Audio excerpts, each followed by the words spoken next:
এই পুকুরের জল এখন জাদু দিয়ে ভরা। যারাই এই জল ব্যবহার করবে তারা সুখে এবং স্বাচ্ছন্দ্যে জীবন কাটাবে। তাহলে তো গ্রামের সকলকে এটা জানাতে হবে। তারা যদি এই জল গ্রহণ করে তবে তাদের জীবনেও সুখের অভাব হবে না। যাই, আমি সকলকে গিয়ে বলে আসি।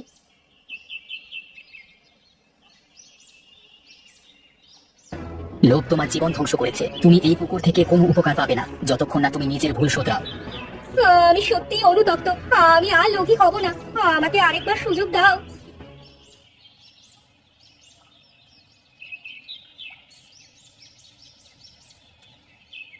ঝর্ণা, তুমি সবসময় মানুষের পাশে থেকেছো। আমি তোমার এই মনের প্রশংসা করি।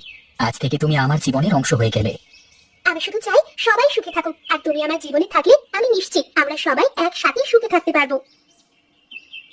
খারাপ কিছু ঘটবার ইঙ্গিত পাচ্ছি। আমি জানি না কি ঘটতে চলেছে বা কার সাথে ঘটতে চলেছে, তবে কিছু একটা যে হবে সেটা আমি স্পষ্ট অনুভব করতে পারছি। সাবধানে থেকো, আর এই কাঠের বাক্সটা তোমার কাছে রেখে দাও। যদি কখনো কোনো বিপদ মনে হয় তবে এই কাঠের বাক্সটা খুলো, ভেতরে যা পাবে সেটাকে ভেঙে দেবে। হয়তো কোনো সমাধান পেলেও পেতে পারো।